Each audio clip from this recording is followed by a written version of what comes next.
Hello friends, welcome to in my YouTube channel VK EDU change the way of learning. Friends, कहा जाता है कि लहरों से डरकर नौका कभी पार नहीं होती और कोशिश करने वालों की कभी हार नहीं होती। Friends, nothing impossible is on this world, यानी कि इस दुनिया में कुछ भी असंभव नहीं है आपके लिए, मेरे लिए और किसी के लिए, चाहे वो 90% मैथ में मार्क ही क्यों न लाने हो। तो फ्रेंड्स, वीडियो स्टार्ट करने से पहले मैं बताना चाहता हूं कि आज हम लोग जो रियल नंबर यानी कि वास्तविक संख्याओं के बारे में पढ़ने जा रहे हैं, तो इसकी बेसिक जो वाली वीडियो है वो आपको जो हमारी प्लेलिस्ट है उसमें आपको मिल जाएगी। वहां जाके आप पहले बेसिक वीडियो पढ़ लीजिए, जिससे कि अच्छी तरीके से आपको पूरा समझ में आ जाए। फिर आज हम लोग एक्सरसाइज 1.1 देखेंगे कि इसके विषय में हमें क्या पढ़ना है और ये किस पर आधारित है और कौन कौन से सवाल किस किस प्रकार से इसमें लगेंगे। तो देखते हैं। तो ये जो एक्सरसाइज है आपकी फ्रेंड्स, वो यूक्लिड विभाजन एल्गोरिथम पर बेस्ड है। यूक्लिड विभाजन एल्गोरिथम, इसे हिंदी में यूक्लिड विभाजन प्रमेयिका ही कहते हैं। तो ये क्या होती है देखते हैं। a बराबर BQ प्लस R। तो a क्या होता है, b क्या होता है, q क्या होता है और r क्या होता है, इसके बारे में हम आपको डिटेल से बताएंगे। तो फ्रेंड्स, यूक्लिड विभाजन एल्गोरिथम एक ऐसी प्रमेयिका है जिसके द्वारा किसी भी संख्या का HCF ज्ञात किया जा सकता है। तो यहाँ पे लिखा है 0 R, मतलब जो ये R होता है वो या तो 0 के बराबर होता है या 0 से बड़ा होता है, और B सदैव R से बड़ा होता है और A सदैव B से बड़ा होता है। इसमें फ्रेंड्स A जो है वो आपका भाज्य है यानी कि डिवाइडेंट है, B आपका भाजक है यानी कि डिवाइजर है, और Q आपका भागफल है, क्वोशेंट है, और R आपका शेषफल है यानी कि रिमाइंडर है। तो हम किसी भी संख्या का मतलब किसी भी संख्याओं का HCF इस विधि के द्वारा किस प्रकार लगाएंगे थोड़ा देख लेते हैं। एक एग्जांपल देख लेते हैं, जैसे कि आपको 25 और 4 का HCF ज्ञात करना है, ठीक है। तो हम 25 और 4 का डिवाइड कर लेंगे। तो 4 और 25 का ये आपका रफ वर्क है, ठीक है फ्रेंड्स। तो डिवाइड कर लेंगे, तो 4 की 25 से भाग करेंगे तो 4 पंचे 20 हो जाएगा, नहीं 4 छंग 24 हो जाएगा। तो 24 हो जाएगा, तो आपका एक जो है वो शेष बचेगा। तो जो आपका शेषफल आया है उसे हम क्या मानते हैं, भाजक मान लेते हैं, और जो आपका पहले जो भाजक था उसे हम भाज्य मान लेते हैं। तो 1 चक्कू 4 हो जाएगा यानी कि 0 आ जाएगा।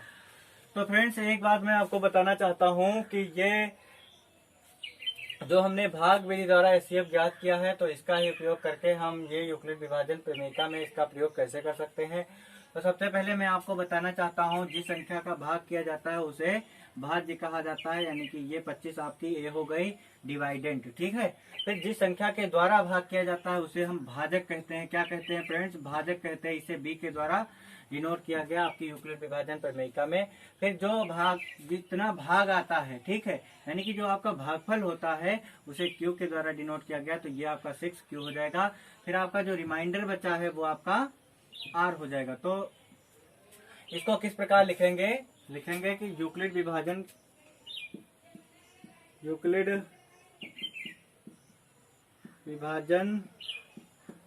प्रमेयिका का प्रयोग करके हम 25 को लिख सकते हैं।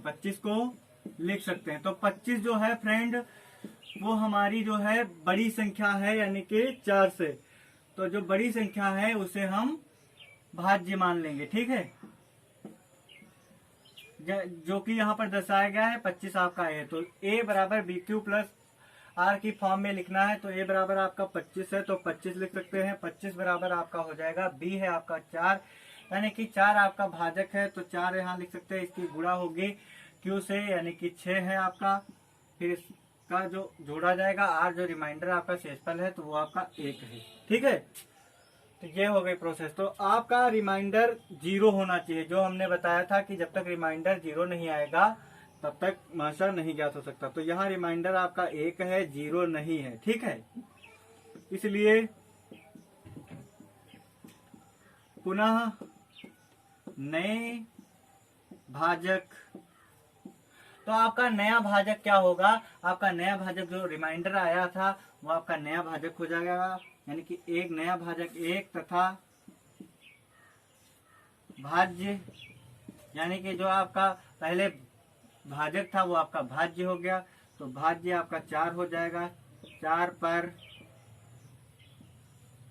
यूक्लिड विभाजन प्रमेयिका का प्रयोग करने पर, यूक्लिड विभाजन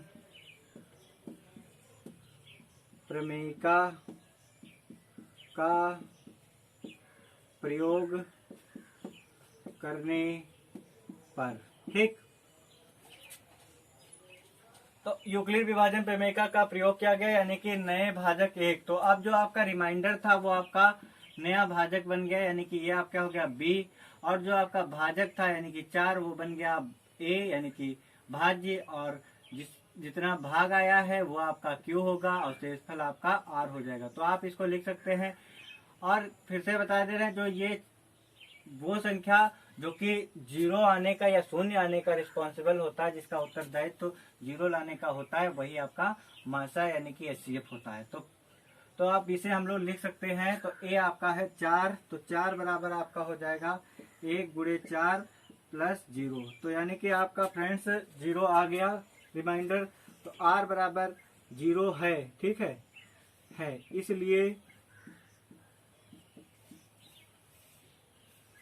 इसलिए संख्या 25 व 4 का HCF 1 होगा, ठीक है फ्रेंड्स। तो अब इसको हम पुनः एक बार बता दे रहे हैं किस प्रकार से लिखना है। तो जब आपको 25 और 4 का HCF ज्ञात करना होता है तो इसे हम लिख सकते हैं, यूक्लिड विभाजन प्रमेयिका का प्रयोग से हम 25 लिख सकते हैं। 25 को क्या लिख सकते हैं, 25 बड़ी संख्या है, 4 और 25 में 25 बड़ी है, तो यहाँ दर्शाया गया है कि B और A, ठीक है। तो A B से बड़ी है, तो या तो इसे हम B मान सकते हैं या A मान सकते हैं। तो बड़ी संख्या को A मानेंगे और छोटी संख्या को B मानेंगे। तो यहाँ पे A आपका जो कि भाज्य है, तो इसे बड़ी संख्या है, तो इसलिए इसको A माना जा चुका है। फिर इसकी जब डिवाइड हुई थी तो यहाँ पे आपका जो भागफल आया था वो 6 आया था और शेषफल आया था 1 आया था। तो इसे हम इस फॉर्म में A बराबर BQ प्लस R की फॉर्म में हमने लिख लिया। तो फ्रेंड्स हमें शून्य नहीं, रिमाइंडर शून्य नहीं प्राप्त हुआ, रिमाइंडर जो है R बराबर 1 प्राप्त हुआ, 0 नहीं। इसलिए पुनः नए भाजक 1 यानी कि जो आपका शेषफल आया था उसे हम भाजक मान लेंगे, तथा जो आपका पहले भाजक था उसे भाज्य मान लेते हैं, जो कि A है। तो A मान लेने पर A जो कि आपका भाज्य 4 है, इसको मान लेने पर यूक्लिड विभाजन प्रमेयिका का प्रयोग करते हैं इसके ऊपर। तो जब इसको डिवाइड करते हैं तो आपका रिमाइंडर जो है 0 आ जाता है। तो इसको पुनः लिखने पर A बराबर BQ प्लस R की फॉर्म में, तो 4 बराबर 1 गुणे 4 प्लस 0, यानी कि 1 जो आपका B है और 4 आपका Q है। A आपका 4 है और B आपका 1 है और Q आपका 4 है और R आपका 0 है। तो इसी फॉर्म में लिखा गया 4 बराबर 1 गुणे 4 प्लस 0। तो R बराबर 0 है, इसलिए संख्या 24 और 4 का HCF क्या होगा, 1 होगा। जो संख्या शून्य लाने की रिस्पॉन्सिबल होती है वही उन संख्याओं का HCF होता है, ठीक है फ्रेंड्स। तो आई होप आप लोगों को अच्छी तरह से इतना समझ में आ गया होगा।